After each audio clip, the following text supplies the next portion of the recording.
Հովանու ավետարան 3-րդ գլուխ 3 եւ 6 խոսքերը։ Հիսուսը նրան ասեց. ճշմարիտ ասում եմ քեզ, Նիկոդեմոսի հետ է խոսում։ Եթե մեկը վերստին չծնվի, Աստծո արքայությունը չի կարող տեսնել։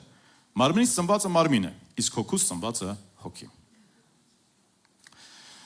Մարմնից ծնվածը մարմին է, իսկ հոգուց ծնվածը հոգի։ Ճշմարիտ եմ ասում քեզ, Նիկոդեմոս, վարդապետ, փարիսեցի,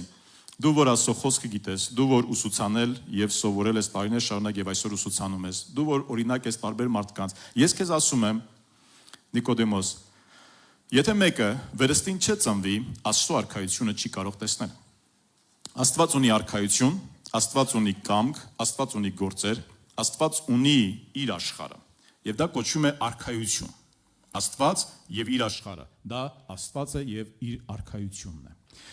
Եթե մեկը չծնվի վերստին, այն չի տեսնի իմ արքայությունը։ Ոչ միայն այս երկրի վրա, այլ նաև հավիտենական կյանքում այն չի տեսնի իմ արքայությունը, որովհետև այս երկրավոր կյանքում ինքը կապրի այնպես ինչպես ուզում է եւ չի տեսնի իմ արքայությունը, իմ խոսքը, իմ կամքը, իմ ցանկությունը, ինքը չի տեսնի, չի վերապրի, չի մասնակից լինի այն ամեն ինչ որ ես ունեի իր համար եւ մահից հետո էլ նա երկնքի արքայություն չի գա իմ բնակավայրը այնտեղ որ Աստվածը չի տեսնի ինքը որտեվ ինձ չհավատաց, ինձ չընդունեց, չապրեց այն կյանքով, որ ես սահմանել եմ իր համար, չհավատաց իմ որդուն, դրա համար մահից հետո նրա հոգին կգնա դժոխք, որտեղ որը պատրաստված էր սատանայի համար, բայց քանի որ նրանք չհավատացին, չծառայեցին ինձ այս երկրավոր կյանքում, նրանք ընդունեցին ակամայից կամ գիտակցաբար նրանք ընդունեցին չարին, սատանային եւ ծառայեցին նրան եւ գործեցին նրա գործերը, դրա համար մահից հետո էլ երկնքի արքայություն չեն գա, այլ դժոխք կգնան։ Այսինքն, այն մարդիկ, ովքեր որ Հիսուս Քրիստոսին ընդունեցին եւ հավատացին, ուրեմն նրանք կտեսնեն Աստծո արքայությունը, որովհետեւ կծնվեն վերստին։ Կծնվեն վերստին։ Քրիստոնեությունը այն կարող է լինել շատ կյանք տվող հավատք, բայց կարող է լինել նաեւ կրոն։ Ինչպես որ օրինակի համար, ինձ չքարկոծեք, բայց ինչպիսին է Իսլամը, որը կրոն է, կյանք չունեցող կրոն է, նույն ձևով քրիստոնեությունը կարող է լինել նմանատիպ կրոն, որը իր մեջ կյանք ունի, բայց կյանք չի տալիս։ Ինչու՞, որտեղ մարդիկ այն ընդունել են, այս հավատքը, քրիստոնեությունը, աստվածային կյանքը ընդունել են որպես կրոն, կենսակերպ, մշակույթ, ուղղակի ազգություն, ազգությանը պատկանող որևէ այսպես ուղղություն։ Եվ դրա համար իրենք ոչ թե ապրում են այն կյանքով, որը որ Աստված սահմանել է, այլ այդպես կոչվում են, որտեղ ծնվել են այդ երկրում կամ այդ ժողովրդի մեջ։ Կամ էլ ընդունել են քրիստոնեությունը, բայց չեն օգտվում կյանքից։ Ինչու չեն օգտվում, կամ ինչ է տեղի ունեցել, կամ ինչ տեղի չի ունեցել, որ նրանք մասնակից չեն լինում քրիստոնեության ակունքին, կյանքին, իրենք վերստին չեն ծնվել։ Այսինքն չեն ապաշխարել, Հիսուսին չեն ընդունել իրենց կյանքում որպես Տեր ու Փրկիչ եւ չեն հետևում Հիսուս Քրիստոսին Աստվածաշնչի համեմատ, այդ մարդիկ պարզապես քրիստոնյա կրոնավորներ են, որոնք կյանքի հետ կապ չունեն, Քրիստոսի հետ կապ չունեն։ Եվ Հիսուս Քրիստոսը ասեց.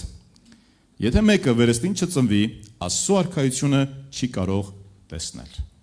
Մարմնից ծնվածը մարմին է, հոգուց ծնվածը հոգի է։ Սիրելիներ, Աստված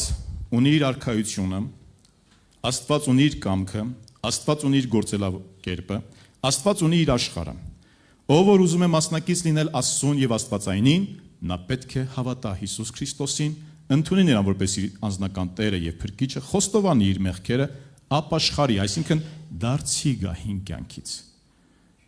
Եվ ասի ներիր ինձ Աստված, ես ուզում եմ ապրել այսուհետև քո խոսքի համեմատ։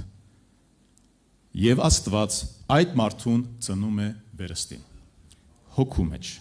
ներսի մարդը ծնվում է Քրիստոսի նմանությունով։ Եվ այս մարդը, որ վերստին ծնվել է արդեն, անցյալում, որ նա չէր կարողանում ծխելը թողել, ու երթում էր ու կերել, հայհոյություններ կերել, կներեք, որ այսպես եմ ասում, խոստում էր տվել, բայց չէր կարողանում ծխելը թողել, սանից հետո, երբ որ նա հավատաց Հիսուս Քրիստոսին, Տերը նրան ծնեց վերստին, նորովի նա ծնվեց, իր ներսը ամբողջությամբ նոր է արդեն։ Այս մարդը արդեն կարում է թողել ծխելը։ Ճիշտ է, մարմնի համար մի քիչ դժվար է, որտեղ ուզում է մարմինը ծխի, բայց հոգին կարողանում է իշխել մարմնի վրա, 40 տարի չէր կարող ծխելը թողել, 41-րդ տարում նա ապաշխարեց, վերստին ծնվեց ու ծխելը թողեց։ Արդեն 15 տարի է նա այլևս չի ծխում։ 18 տարի է արդեն այլևս չի ծխում։ Ինչ լավ է, որ պատգամը սենց մարմնավորում ենք, վերցնում ենք մեզ համար։ Մարդը, որը կեղտոտ բերան ուներ, եւ ինքը անգամ ստիպում էր իրեն, որ հանկարծ բերանից տանը երեխեքի մոտ հայոյություն չթռնի բերանից, որտեղ փողոցում ընկերների հետ աշխատանքի վայրում անընդհատ ինքը հայոյությունով է, քֆուրներով է խոսում,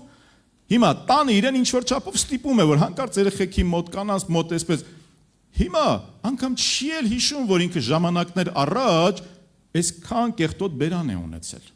որտեղ այս բերանը արդեն օրհնություն է խոսում, ինչ որտեղ նա ծնվեց վերստին։ Նա ծնվեց վերստին։ Մարդը, որը որ նախանձ էր եւ ուրիշի ունեցվածքի, երբ որ տեսնում էր, որ ուրիշը մի լավ ունեցվածք ունի եւ ինքը լավ չէր զգում դրանից,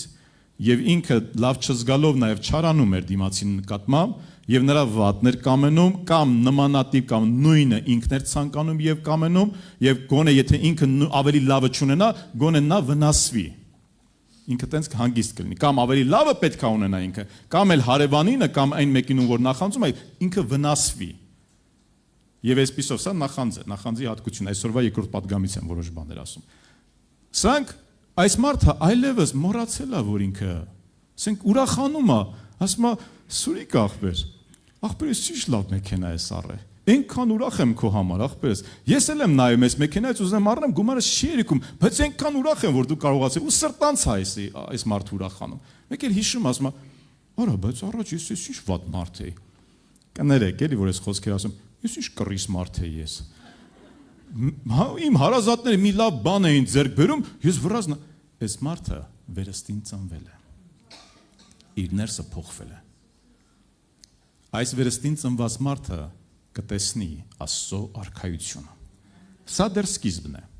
Այն ամեն ինչ, որ ես թվարկեցի, որ մենք հաղթում ենք մեղքին, վատ բնությանը, վատ բնավորությանը, աշխարհային սկզբունքներին, հաղթում ենք ավելի ու ավելի մենք կարողանում ենք ապրել Աստծո սկզբունքներով, սա դեռ սկիզբն է։ Աստված ավելին ունի իր արքայության մեջ։ Եվ նա, որ վերստին ծնվում է, Աստված ուզում է ավելին այս մարդը փորձառի, ավելին այս մարդը տեսնի, ավելի այս մարդը ունենա իր կյանքի մեջ։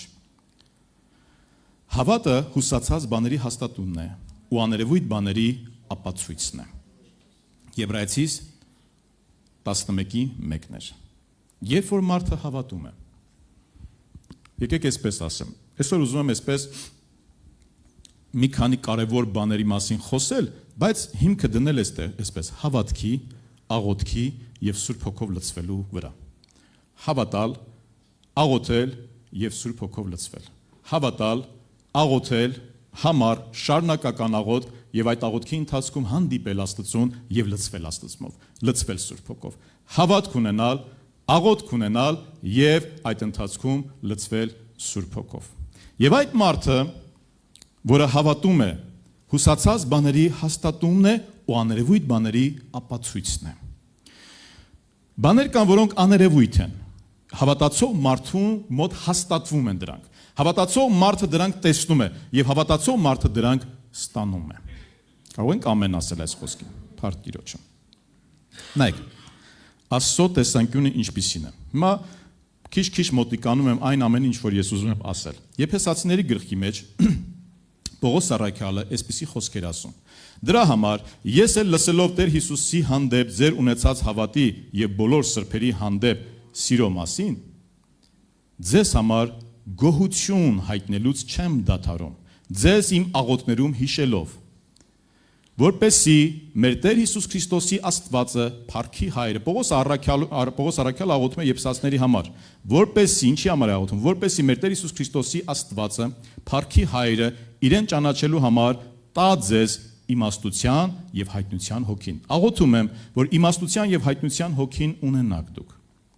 որ ձեր սրտի աչքերը լուսավորվի եւ ճանաչեք։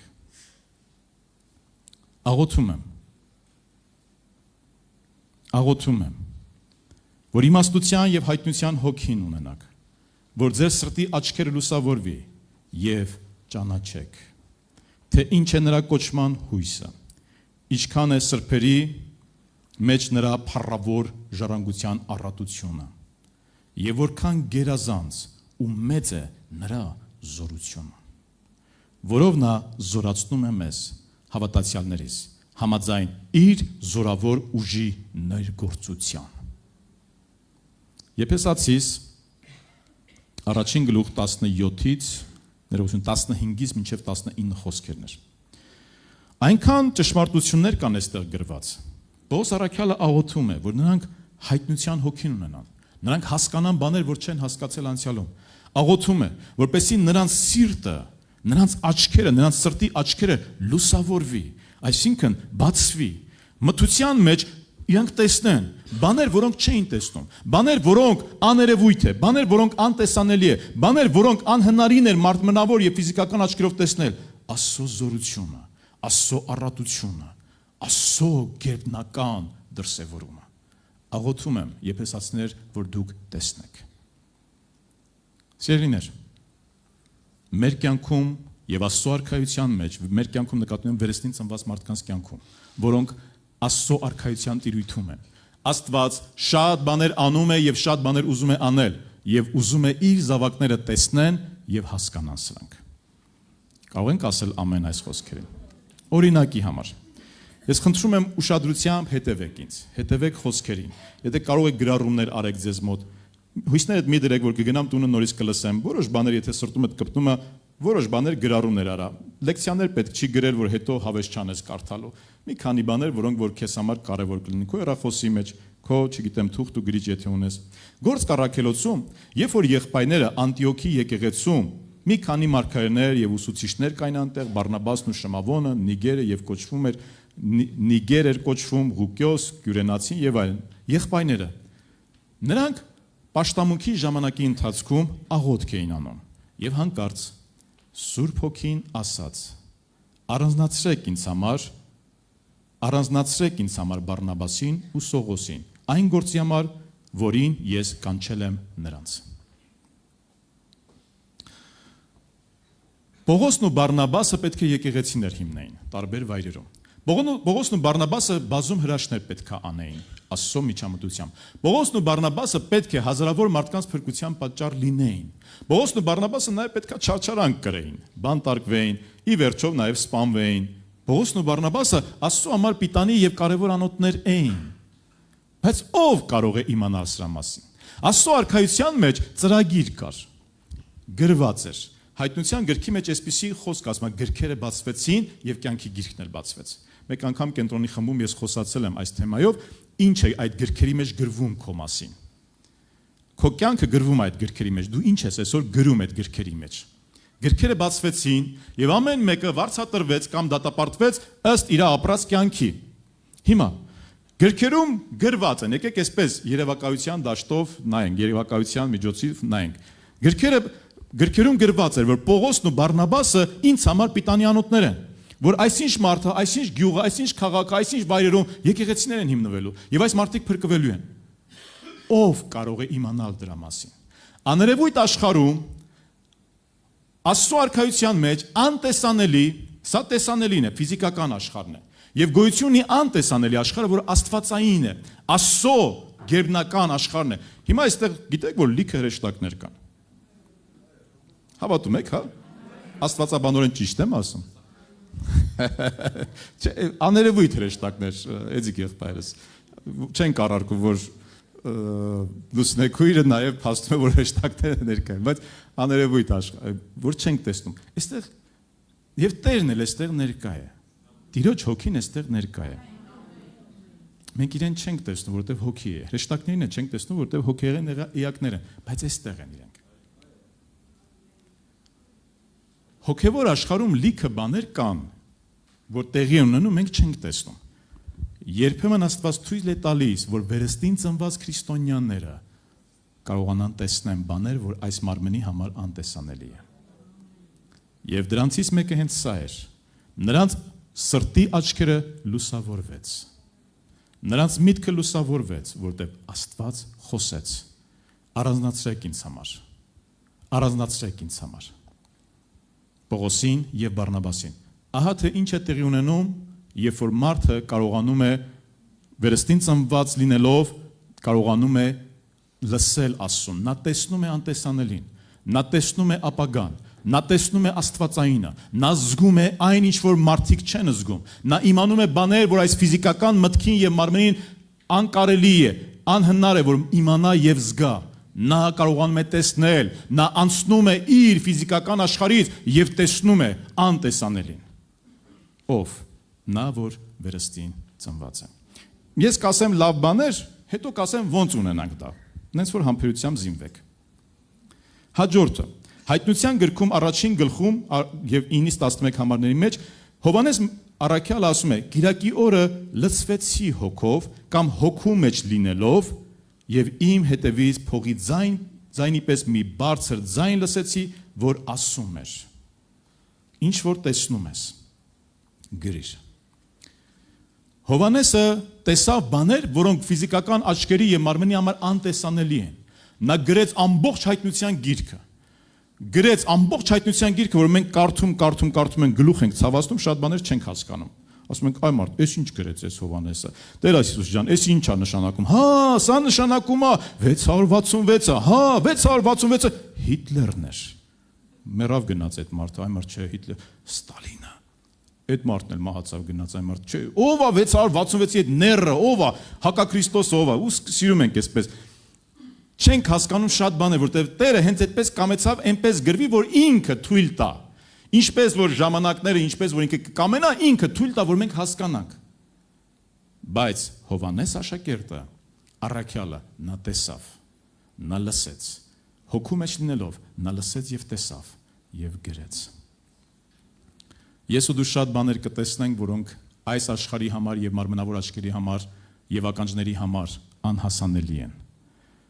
Երբ որ մենք կարողանանք ապրել Աստծո հետ, մենք կտեսնենք բաներ, մենք կլսենք բաներ, եւ Աստծո կամքն է, որ ես ու դու կարողանանք շատ բաներ տեսնել եւ լսել, որը այս ֆիզիկականից ավելի վեր է։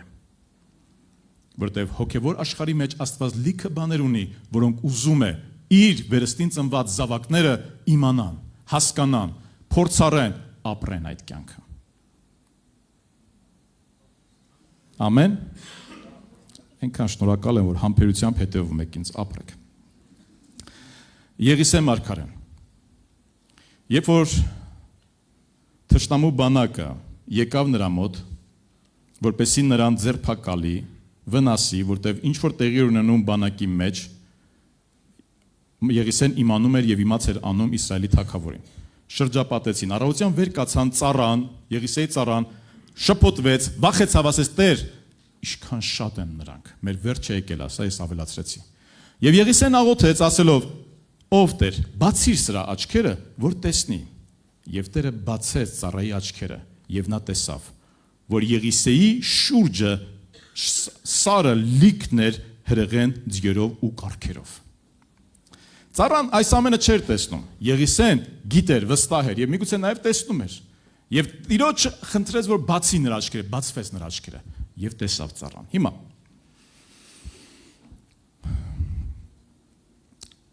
ասում է Տերը քո ոտքը կպահի, որպեսզի չարության չհանդիպես, ոտքդ քարին չառնի։ Սա խոսքեր են, չէ՞։ Տերը կպահի, կպաշտպանի քեզ, 1000 հոգի քո կողքից, 10000 հոգի քո աջ կողքից, վայր կընկնեն եւ քեզ հարված չի։ Սրանք խոստումներ են, չէ՞։ Պատկերացրեք, մենք այս խոստումներ ունենք, մենք լսել ենք այս խոստումները։ Մենք լսել ենք այս խոստումները։ Բայց հիմա փորձանքի մեջ։ Օրինակի համար, ինչպեսի փորձանք պատկերացնենք։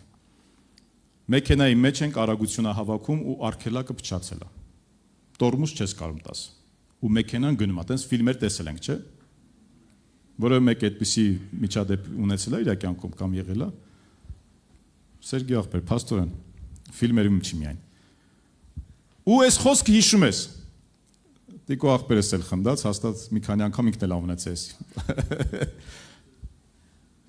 Ու դու հիշում ես սա։ Հիմա այդ քո լսածը ինչ կանի քեզ։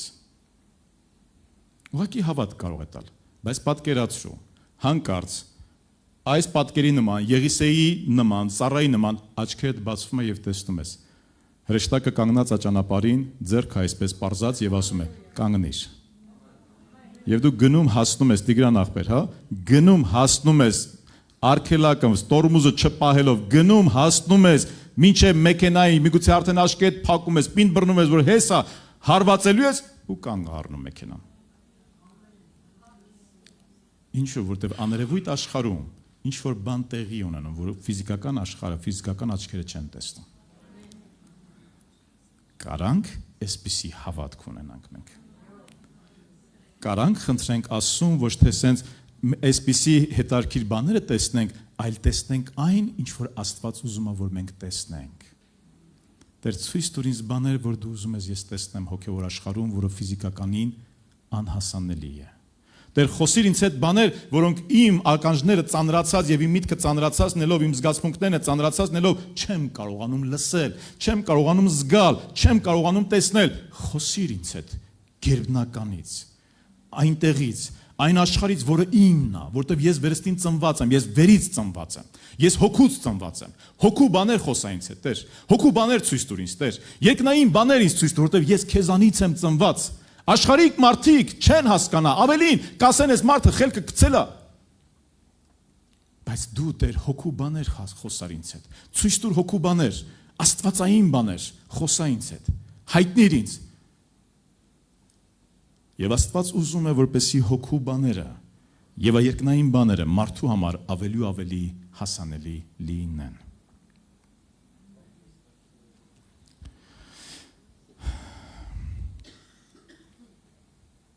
Խոսքս այլ կերպ է պլանավորել, բայց եկեք վերջից կամ մի փոքր։ Տեր Հիսուս Քրիստոսը, երբ որ աշխարհ եկավ, նա ապրեց սովորական մարդ, նա ծնվեց որպես սովորական մարդ։ Տեր Հիսուս Քրիստոսը ապրեց սուրբ, մաքուր, մինչև 30 տարի մենք նրա մասին գիտենք ծնվելու այդ ընթացքը, 8-րդ օրեկանը, 12 տարեկանը եւ հետո հանդիպում ենք 30 տարեկանում։ Կարծում եմ, նրա կյանքում հրաշքներ չեն եղել մինչև 30 տարեկանում։ Չգիտեմ, գրված չի, չէ, եղբայրներ։ Որևէ գերբնական մեծ դրսևորումներ չեն եղել նրա մինչև 30 տարեկանը։ Նա իշխանություն ուներ։ Նա իշխանություն ուներ, որտեղ նա ծնվեց Սուրբ Հոգուց, նա Աստված էր եւ որպես մարդ նա ծնվեց, նա իսկապես ուներ իշխանություն, նրա ուսերի վրա դրված էր իշխանություն, Սուրբ Գիրքը հենց այդպես ասում է, նրա վրա դրված էր իշխանություն, նա իշխանություն ունեցող մարդ էր, նա առաքելություն ուներ եւ այն առաքելությունը, որ դրված էր իր վրա, դա տալիս էր իրեն իշխանություն, երկինքն էր որոշել, Աստված էր որոշել, հենց ինքն էր որոշել, Հիսուս Քրիստոսը, որը նույն Աստվածն է, ինքն էր որոշել եւ ինքը իրեն կամ երրորդությունը Հիսուս Քրիստոսին մեր մարդկային ուղեղի համար եմ ասում, տվել էր իշխանություն, երկինքը տվել էր նրան իշխանություն, նա ուներ իշխանություն։ Բայց այդ իշխանությունը գործի չդրվեց մինչև 30 տարեկանը։ Երբ որ նա եկավ եւ մկրտվեց ջրով, եւ այդ պահին տեսանելի կերպով Սուրբ Հոգին աղավնու կերպարանքով եկավ նրա վրա։ Նա գնաց փորձության դաշտ, անապատ, եւ նա փորձությունից դուրս եկավ եւ իր առաջին քարոզը սա էր. Տիրոջ Հոգին իմ վրա է եւ նա օծեց ինձ։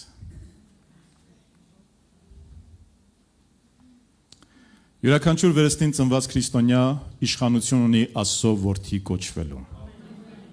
Յուրաքանչյուր վերստին ծնված քրիստոնյա իշխանություն ունի աստվածային կյանք ապրելու, սուրբ, անարատ, մաքուր,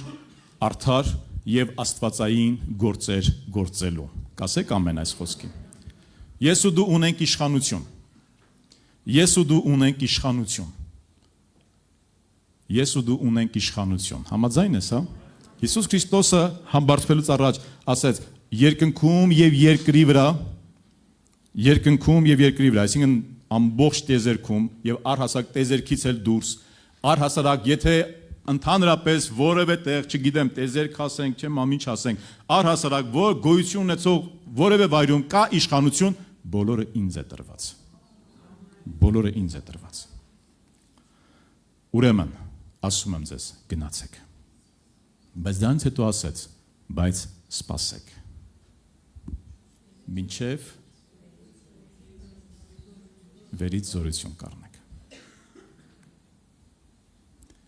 Անջատեցինք իրարից իշխանությունն ու զորությունը։ Տարանջատեցինք իրարից։ Տեսակ հստակ, որքան տարանջատված է իրարից։ Հիսուս Քրիստոսը ուներ իշխանություն, երբ որ եկավ երկրի վրա, բայց նա կարիք ուներ Սուրբ Հոգին իր վրա գալու ժամանակը զորություն ստանալու։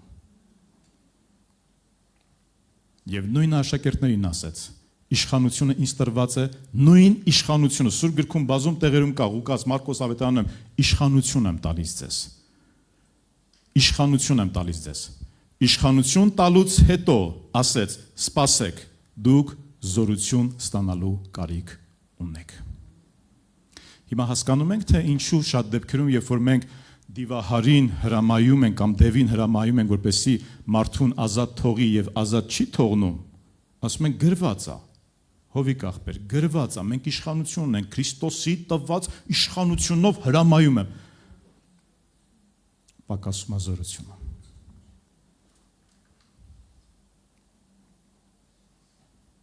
Պակասում է զորությունը։ Իշխանությունը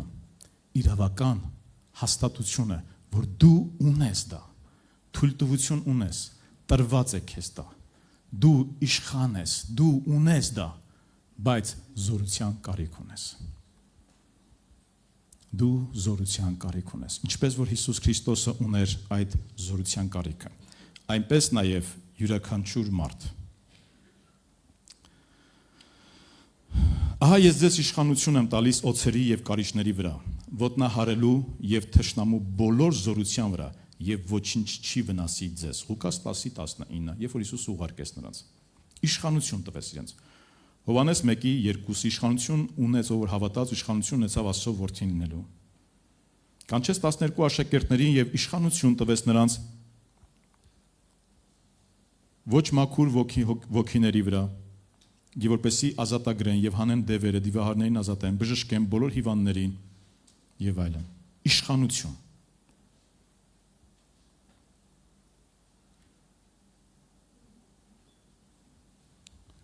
Սիրելիներ, շատ դեպքերում այն ինչ որ մենք գիտենք եւ այն ինչ որ մենք Սուրբ գրքից կարդում ենք մեր մասին, վերագրում ենք մեզ եւ փորձում ենք այդպես ապրել։ Հենց կոնկրետ իշխանություն եւ զորությունը։ Բայց մենք մոռանում ենք։ Այո, ես իշխանություն ունեմ Աստծո որդի լինելու։ Այո, ես իշխանություն ունեմ դևերի վրա, ես իշխանություն ունեմ չար ոգիների վրա, ես իշխանություն ունեմ հիվանդություններ բժշկելու, ես իշխանություն ունեմ ավետարանը քարոզելու։ Որոշ դեպքերում, երբ որ մենք ավետարանը քարոզում ենք փողոցներում եւ տարբեր վայրերում, լինում են մարդիկ ավանդական եկեղեցուց կամ հետևորդներ ասում են դուք ով է ձեզ իրավունք տվել։ Ով է ձեզ իրավունք տվել։ Աստծո խոսքը հստակ սովորեցնում է մեզ. Տեր Հիսուս Քրիստոսն է ինձ իրավունք տվել։ Ես ունեմ իշխանություն։ Բոլոր վերստին ծնված քրիստոնյաները եւ Քրիստոսի աշակերտները տրված է այս իշխանությունը։ Քարոզելու ավետարանը, դրսևորելու, ապրելու, աղոթելու հիվանդների համար, դիվահարներին ազատ արձակելու եւ հիվանդներին բժշկելու եւ հրաշքներ գործելու Աստծո անվան եւ փառքի համար։ Այո, ես ու դու ունենք այս իրավական կողմը։ Իրավական կողմը ունենք, բայց գործելու համար անհրաժեշտ է զորությունը։ Գործելու համար անհրաժեշտ է զորությունը։ Տերը տվեց մեզ այս իշխանությունը, փառք իրեն։ Բայց Գործք առաքելոց 1:8-ում տեսնում ենք. Եվ Սուրբ Հոգին ձեր վրա կգա, եւ դուք զորություն կստանաք։ Սիրելիներ, հիշում եք, չէ՞, սկզբից ինչ ասեցի։ Հավատք, աղոթք եւ լցվել Սուրբ Հոգով։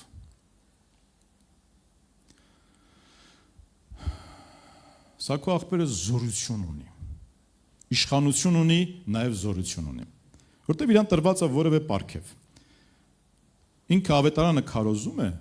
եւ շատերը ապաշխարում են։ Ասենք ինքը ունի ավետարանչության պարգևը։ Օրինակի համար եմ ասում։ Կամ օծություն ունի, որը նորից էլի այդ նույն զորությունն է։ Յուրաքանչյուրս ունենք իշխանություն ավետարանը քարոզելու, բայց ոմանց տրված է նաեւ զորություն, օծություն, օրհնություն։ Դա կարող լինի պարգևի տեսքով, որ տրված է մարդուն, կամ կարող է լինել ներգործությամբ, Աստված այդ պահին ներգործեց եւ այդ մարդու միջոցով ինչ որ մի բան տեղի ունեցավ։ Աշակերտները ասացին, ինչու մենք չկարողացանք դիվահարին ազատ արձակել։ Ինչու չկարողացանք։ Իշխանությունը ունենք։ Դրանից առաջ մենք գնացել ենք, այսպես դևեր ենք մենք հանել մարդկանց մեջից, Տեր Հիսուս ջան։ Վարդապետ, ախր մենք ունես, ասենք ես պատկերացնում եմ աշակերտներին, երբ որ հայրը բերեց խնդրելով, որ ազատ արձակեն, թե շտեցին հեսա, դա մեր համար հասարակ բան է։ Մենք գիտես ինչեր ենք արել։ Ոմարտ աղոթում են, հրամայում են, չգիտեմ ինչեր են անում, ժամերով, չի ստացվում։ Խիչ ստացվեց։ Խիչ եղավ Տեր։ Իշխանություն ունեն իրանք, բայց զորություն այդ պահին չունեին։ Ու Հիսուսը պատասխանեց. այս տեսակը առանց աղոթքի եւ առանց ծոմապահության, ահա, փաստորեն իշխանություն ունեցող մարդիկ զորության կարիք ունեն, որը պետք է զորությունը ստանան մի բանի միջոցով, որը չեն սիրում այն մարդը։ Հավատալ չենք սիրում, աղոթել չենք սիրում։ Ով ասում հավատալ չենք սիրում, մենք հավատում ենք, բայց հավատքը գործ է պահանջում։ Հա, որոնք են այդ գործերը։ Դե իմ ամեն մեկի համար տարբեր են գործերը։ Օրինակ հավատքի գործերը կարող են լինել, որ երբ որ գալիս է պարագան, նեղն ես ընկնում դու, շատ նեղն ես դու ընկնում, պետք է սուտ խոսես, դու հավատք ունես, հավատքի կյանք ունես։ Հավատքը քեզ սովորեցնում է սուտ խոսելը մեղք է, պղծություն է, չի սիրում քո Աստվածը։ Սուտ չես խոսում։ Որտեղ հավատքդ գործ ունի։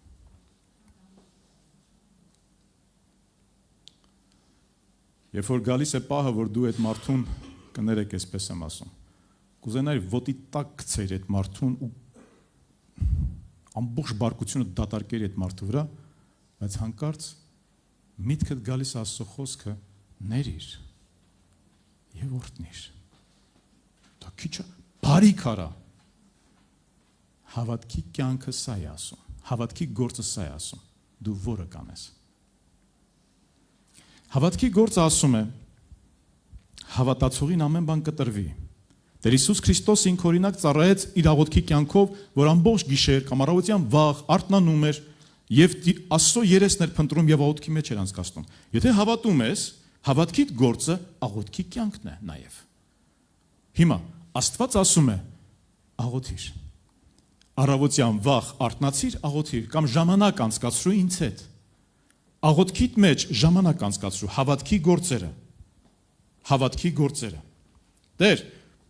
այն քո զորությունն եմ ուզում, Տեր, այն պարգևն եմ ուզում, Տեր, այն քո օծությունն եմ ուզում, այ սենց Տեր։ Աստված ասում է, ես էլ եմ ուզում զավակս։ Հիշում ես, Հովիվը, Արտավազդը խոսեց իշխանության զորության մասին, խոսեց տեսանելի եւ անտեսանելի, գերբնական եւ ֆիզիկական աշխարհի մասին։ Այն գերբնականը, այն հոգեվորն ու աստվածայինում լիքը բաներ կան այնտեղ։ Շատ աստվածային բաներ կան, դրանք բոլորը քո համար են, որովհետեւ դու ես վերից ծնված։ Դու ես հոգուց ծնված։ Եվ հոգու բաները եւ վերի բաները վերից ծնվածների համար են։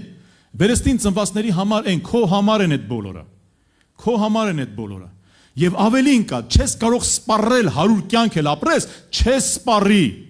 Բոլոր ռեսուրսները, որոնք կան գերբնականում, չես սպառի։ 100 կյանք էլ ապրես, միևնույն է չի վերջանա, այնքան շատ է, այնքան օրհնյալ է, այնքան մեծ է, այնքան հզոր է ու լայն է, չես սպառի։ Բայց հավատք։ Երբեմն բերանը ձսպես, երբեմն ցանկություններդ փակես, երբեմն դուք շարունակեք արդեն։ Եվ աղոթքի կյանք։ Ստիպես այս մարմնին, որ գա Աստծո ներկայության մեջ րոպեներ, ժամեր անցկացնի, որովհետև քերբնական բաներ ես ուզում։ Անտեսանելի դաշտից տեսանելի բաներ ես դու ուզում։ Աներևույթից ուզում ես բաներ տեսնես, ուզում ես քո սիրտը լուսավորվի, որ տեսնես բաներ, որոնք անտեսանելի են։ Ապագայի մասին տեսնես բաներ։ Մարդկանց մասին, քո մասին, քո ընտանիքի մասին տեսնես ու իմանաս բաներ։ Աբրահամը հավատքով տեսավ։ Եվ մարդիկ, որոնք որ ապրում էին երկնային կյանքի համար, նրանք ֆիզիկապես չտեսան, մարմինով չշոշափեցին, բայց հավատքով տեսան։ Ես էլ եմ ուզում տեսնել Աստված, ուրեմն հավատքով ապրիր, հավատքով մոտեցիր, հավատքը թող գործեր ունենա, աղոթքի կյանք ունեցիր եւ աղոթքի կյանքի մեջ, իմ հետ հաղորդակցության մեջ լցվիր ինձանով։ Ընդունիր ինձ, վերցրու ինձ, որքան կարող ես շատ, հացի նման կեր իմ խոսքը, կարոտած մարդու նման վայելիր իմ ներկայությունը։ Աղոթքիդ մեջ փափագելով արի ինձ մոտ եւ վերցրու։ Եվ այն ինչը որ գերբնական է եւ հոգու մեջ է, հայտնության Հովանեսի նման կտեսնես ու կիմանաս շատ բաներ։ Քո համար հոգեվոր կյանքը չի լինի միապաղավ, քո համար հոգեվոր կյանքը չի լինի սառած, քո համար հոգեվոր կյանքը չի լինի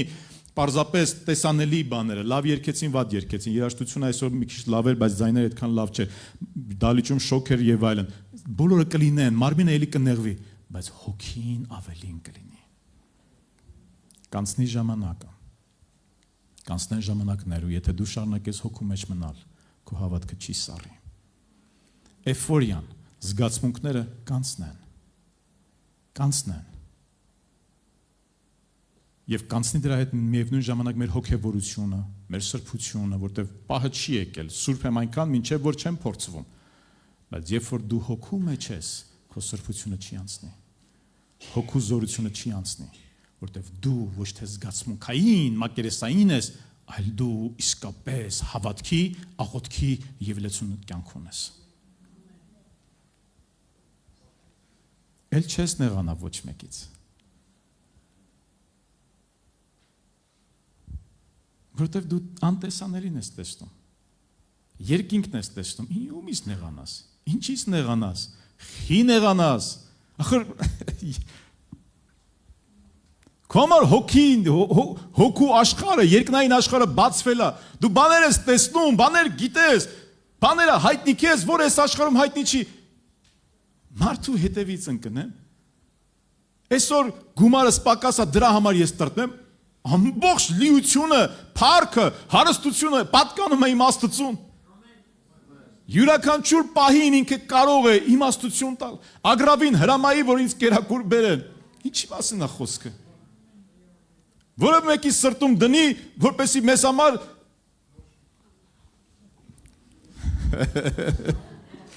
նոր շենք առնեն։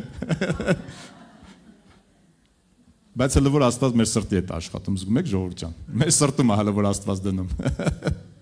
Փառք Աստծո։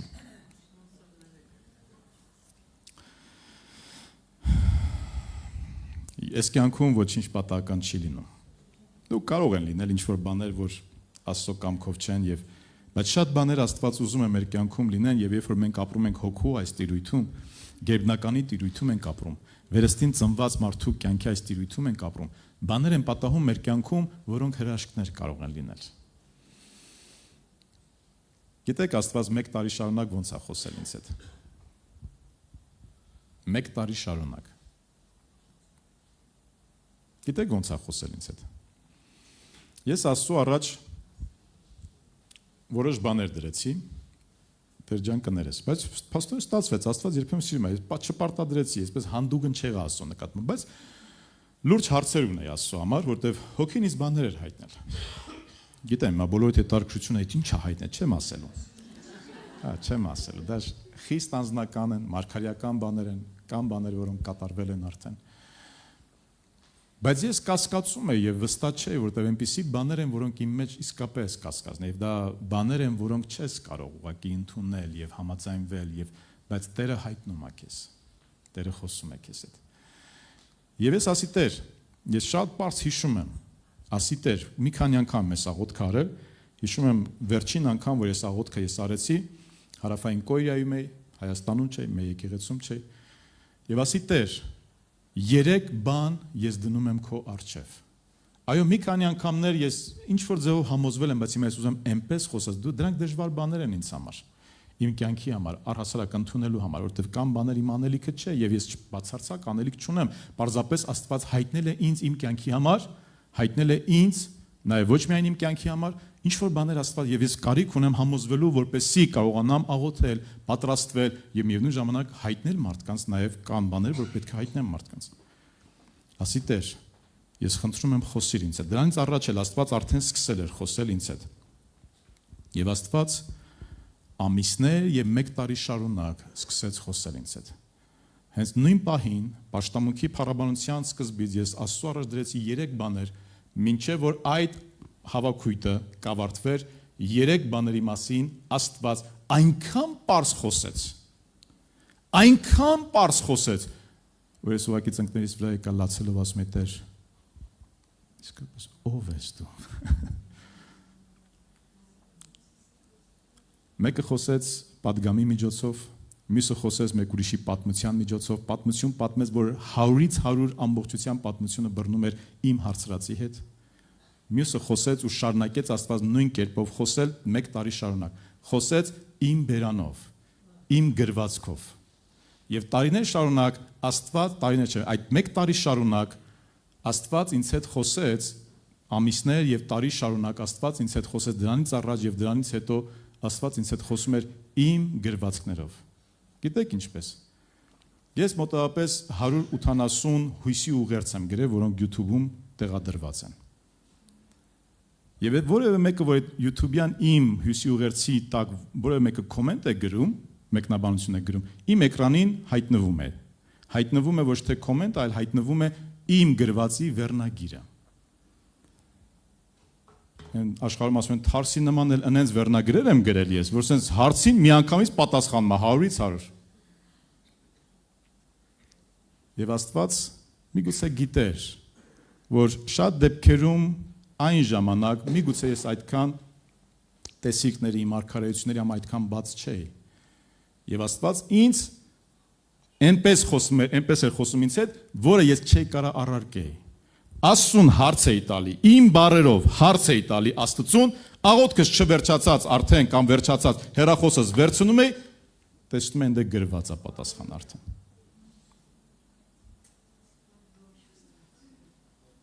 Ոնց կարա պատահական լինի սա։ 10 անգամ, 20 անգամ, 30 անգամ չի կարող պատահական լինել։ Հիշում եմ 40-օրյա ծոմապահություն ես որ վերցրեցի, ոչ թե 40 օր հաս չկերա, չէ, շաբաթը 1 օր հաս չէի ուտում, բայց 40 օր առավոտ կանուղ փնտրում էի Աստծուն եւ այդ 40 օրվա ընթացքում ունեի իմ կանոնները, ինչպիսի ծոմ եմ ես պահում եւ փնտրում Աստծուն եւ գրառումներ ունեմ դրանց մասին։ Ամենաառաջի օրը ես հիշում եմ ասում եմ Տեր, խնդրում եմ քեզ, խոսա ինձ հետ որ քո սրտի համեմատ է իմ բռնած ուղին, էլի։ Եթե այսօր ասես որ չէ, մարդկորեն ինչ որ բան ես, խնդրում եմ խոսիր ինձ հետ, մի նշան ցույց տուր, մի բան արա, որ ես հասկանամ ուխտ էի կապել Աստծո հետ, որ այս իմ արած ուխտը ճիշտ է։ Պայծառ, ընտիր եղանակ էր։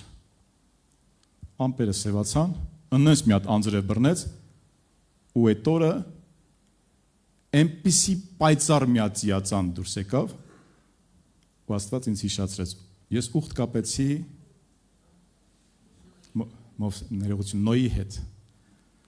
Եվ Աստված խոսեց. Այն ինչ որ դու անում ես, այն ուխտը որ դու ինձ հետ արել ես, ես ընդունում եմ։ Շարունակի։ Դա իմ ծոմապահության առաջին օրն էր։ Տարօրինակ կարող է ձեզ թվա, բայց դրանք ինձ բավարարում էին։ Ու անմիջապես դրանից հետո էլի ինչ որ մեկը կոմենտ է գրում իմ գրվածներին, որ նորից էլի պատասխանում հաստատում է այն ինչ որ Աստված արել է։ Աստված աներևույթ աշխարհից ինչ որ բաներ ուզում է բերել մեզ համար։ Բայց եթե մենք տեղ կտանք իրան հավատքով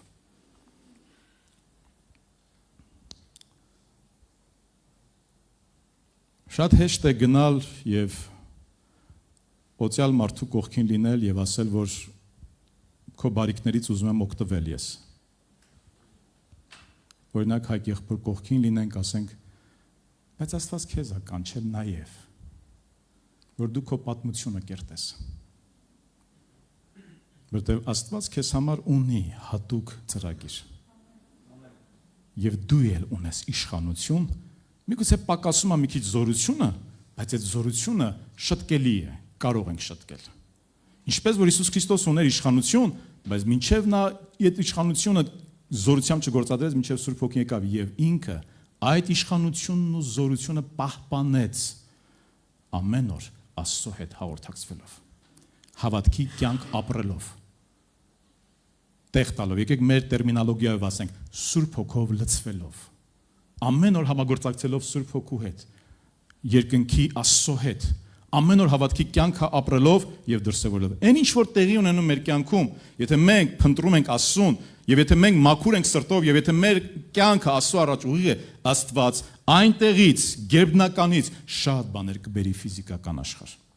Մի պատմություն պատմեմ, կարծում եմ շատ այդ լսած կլինեք։ Ռենարդ Բոնկին կան հերոսներ, որոնց ես շատ եմ սիրում, ու իրենց մասին գրեթե պատգամներից մեջ ձգտում եմ ներառեմ իրենց պատմությունը։ Ռենարդ Բոնկեն, արդեն երկնքում ենք, հավատում ենք, որ երկնքում է, մահացել է, համաշխարհային ավետարանի 79 միլիոն մարդ միայն փաստացի իր միջոցով ասել են, որ ապաշխարել ենք Հիսուսին ընդունել ենք, գիգանտ, Աստծո արքայության մեջ գիգանտ մարդ։ Երբ որ ասում եմ, ես համալսարանը ավարտեցի Անգլիայում եւ պետք է գնայի Գերմանիա, մեր տուն պետք է վերադառնայի, Համբուրգ կարծես թե, այո, Համբուրգ, իրենց տունը։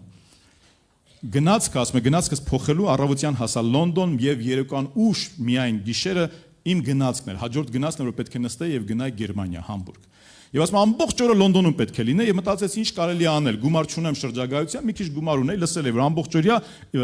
ավտոբուսի տոմս են վաճառում, մեկ տոմս առնում ես եւ ամբողջ օրը կարող ես ավտոբուսներից օգտվել։ Ասում եմ այդպես էլ արեցի, այդքան գումար բավականացել։ Ասում եմ այսպես, դե ինքն էլ այնց հավեսին պատմում է, էլի Ռենարդ Բոնկեն, ասում եմ քանի որ այդ մեկ ավտոբուսի տոմսը ես ունեի, ավտոբուսը նստում էի, այս կետից գնում եմ մինչև վերջացնում էր ավտոբուսի իր երթուղին, նստում եմ մեկ ուրիշ ավտոբուս, ավտոբուսից ավտոբուս, ինչ որ հասցնում տեսնում էի, տեսարժանվայի, որտեղ ուրիշ բան չկար անելու եւ գումարել չունեի։ Եվ ասեց մտածեցի օրվա ընթացքում մտածեցի, լավ, իջնեմ մի վայր, որտեղ բնակելի տարածք է, մի փոքր ման գամ։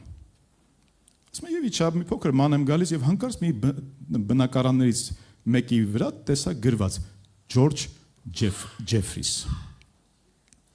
Ասում եմ, եթե էսի են Ջորջ Ջեֆրիսն է, որը Աստծո հզոր մարդն է, ում միջոցով արթնություն է եղել եւ ում միջոցով բազում բժշկություններ են եղել, բայց չէ դժվար ասում եմ, դժվար է Ջոն Անգլիայում ենք տարածված անուն է Ջորջը Ջեֆրիսը, տարածված անուններ են, դժվար թե այսպիսի բան լինի, բայց ասում եմ, ինչ ունեմ, ոչ վրազում եմ, ոչ շտապում եմ, տեղ չունեմ գնալու, արի հարցնեմ եւ ասում եմ զանգը տվեցի։ Եւ մի կին բացեց, ասեցի ներողություն, ես լսել եմ Ջորջ Ջեֆրիսի մասին, Աստծո ծառա, որը միջոցով հրաշքներ է եղել եւ սա այդ նույն Ջորջ Ջեֆրիսի տունն է։ Ասեց, այո, կարող եմ տեսնել իրեն։ Այս կինը խրպոծան ասեց, ոչ։ Եվ ասում եմ, միջդեռ նա ասեց, ոչ, սենյակին տան ներսից սենյակից ձայն եկավ, թույլ տուր թող նա ներս գա։ Եվ ասում եմ, ես գնացի ներս, շատ բաներ նա չասեց, ձեռքերը դրեց ինձ վրա ու սկսեց էնպես օրհնել։ Եվ ասում եմ, երբ որ ես դուրս եկա այդ տեղից, ես զգացի, որ բաներ փոխվել են իմ մեջ։ Երեկոյան նստեցի գնացքս, առավոտյան հասա Համբուրգ, հայրս դիմավորեց, ես իրան ասում եմ, ոչինչ չէի ասել։ Ողջունելուց հետո առաջին բանը, որ հայրս ասեց, տղաս, գիտես, ինձ զանգել են եւ ասել են, որ ավետարանիչ Ջորջ Ջեֆրիսը մահացել է։ Նա արդեն 71 տարեկան էր։ Իր ծառայությունը ավարտել էր վաղուց։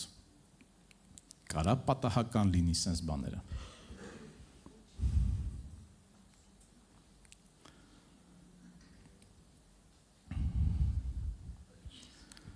Նրանց վրա որ կա իշխանություն դրված, Աստված ուզում է նրանց նաև զորություն տալ։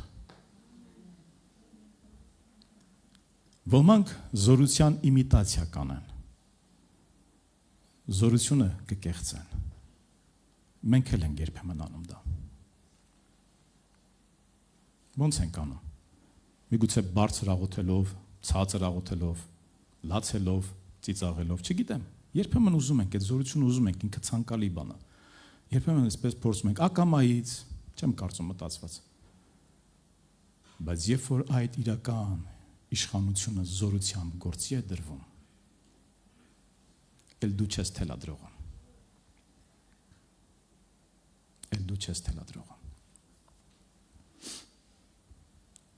Տեր Հիսուս Քրիստոսին արթնացրեցին, նավակում քնած էր։ Աշակերտները չունեին այդ զորությունը, բայց մեկը կար, որ այդ զորությունը ուներ։ Երբ որ գալիս է այդ իշխանություն ունեցող մարդու վրա գալիս է զորությունը, այդ մարդը ոչ միայն կարող է տեսնել անտեսանելին, ոչ միայն հոգևոր աշխարհից կարող է այս ֆիզիկական աշխարհ լիքը բաներ բերել աստվածային, որ օգուտ կլինի եւ ինձ եւ մնացած բոլոր բաներին, որոնց թվում են բժշկությունները, հրաշքները, խոսքը, հայտնության խոսքը, մարգարեական խոսքը, որը կարող է ապաշխարություն բերել, դրանք անտեսանելի են եւ դու բերում ես այս աշխարհ, տեսանելի աշխարհ ես բերում, որտեղ ունես իշխանություն։ Երբ որ զորությունն է գործում է, գործի է դրվում այն ինչը որ աստվածային է։ Դրանցից բացի կան գերբնական բաներ, որ այս ֆիզիկական կանոններին եւ այս ֆիզիկական աշխարհին դեմ են, չի կարող նման բան լինել։ Բայց երբ որ գալիս է իշխանության մեջ զորությունը, ֆիզիկականն է եւ բոլոր մարմնային եւ երկրավոր կանոնները ենթարկվում են նրան, որտեղ հոգևորը ավելի զորավոր է։ Իսկ ով կարող է դա անել։ Միայն Հիսուս Քրիստոսը կարող էր, մեղք է, նման բան չկա։ Այո, Հիսուսը ասեց, ես կարող եմ, բայց միևնույն ժամանակ դուք ավելին կարող եք անել։ Տեր Հիսուս Քրիստոսը նա կանգնեց եւ սաստեց փոթորիկը եւ ծովը հանդարտվեց։ Ով է սա, որ ծովը եւ քամին էլ ենթարկվում են նրան, մեկը, որ ունի իշխանություն։ Իսկ այդ իշխանությունը Աստված տվել է բոլորիս եւ ուզում է, որպեսզի այդ զորությունը գործի մեզ վրա։ Պատերազմը թեշացել էր եւ մութը ընկնում էր։ Լավ, հոգ չէ, Հեսուն կանգնեց, Արեգակը կանգնեցրեց։ Ամբողջությամբ ֆիզիկայի կանոններն ու օրենքները դադարում են գործել այնպես, ինչպես որ մենք գիտենք, այլևս գործում է հոգևոր կանոնները, որտեղ մեկը, որ ունի իշխանություն եւ զորություն, կամ եկեղեցին, որ ունի իշխանություն եւ զորություն, նա խոսեց, նա աղոթեց, նա հրամայեց, նա դեմ կանգնեց։ Բոլոր կանոնները այդ պահին ենթարկվում են նրան։ Ինչը որ Աստծո կամքով է, ինչը որ աստվածային է, ինչը որ Աստծո հոգին ուզում է։ Իսկ Աստծո հոգին եւ ինքը Աստված այնքան շատ բան է ուզում։ Այնքան շատ բան է ուզում։ Մենք ինքներս մեզ խափում ենք, ասում ենք, ինչ որ Աստված ուզի, կանի։ Սուտ է դժոխքային։ Աստված ասում է, կամենում եմ, որ բոլոր մարդիկ փրկվեն։ Ուզում ենք իմանանք, հա, սա է Աստծո կամքը։ Նա ուզում է, որ ոչ մեկ չկորսվի, բայց կորսվող մարդիկ այսօր կան։ Աստված այնքան բաներ կուզենա անի քո կյանքի մեջ եւ իմ կյանքի մեջ։ Ուղղակի ես ու դու մեր ունեցած իշխանությունը չենք գործադրում։ Ինչու՞։ Որտեվ չենք հավատում։ Հավատքի կյանք չունենք, որտեվ աղոթքին տեղ չենք տալիս, որտեվ Սուրբ Հոգով չենք լցվում։ Մովսեսը բացեց Կարմիր ծովը, որտեվ Աստված այդպես ուզում էր։ Ամեն կանոնները խոնարհվեցին։ 2 ձուկով եւ 5 հացով կերակրվեցին 5000-ից ավելի ժողովուրդ։ Ինչու՞, որտեվ գործեց հոգևոր կանոնը։ Երկրավոր կանոնները ամեն բան խոնարհվում են երկնայինի առջև։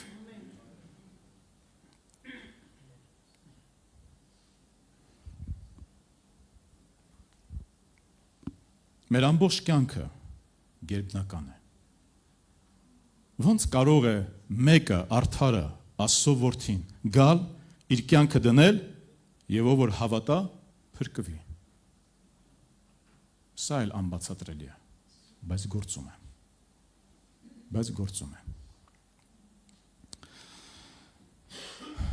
Պատգամս արդեն ավարտում եմ, սիրներ։ Մեր պայքարը մարմնի եւ արյան դեմ չէ։ Դու եւ ես որպես հավատացյալ կամուրջ ենք երկնքի եւ երկրի միջև։ Մեր հավատքը, մեր աղոթքի կյանքը, մեր հոգով լեցված կյանքը հրավիրում է երկնքին այս աշխարհ, տեսանելի աշխարհ, եւ երկնայինը սկսում է կատարվել այստեղ մեր միջոցով։ Հրավիրում եմ ոտքի կանգնենք։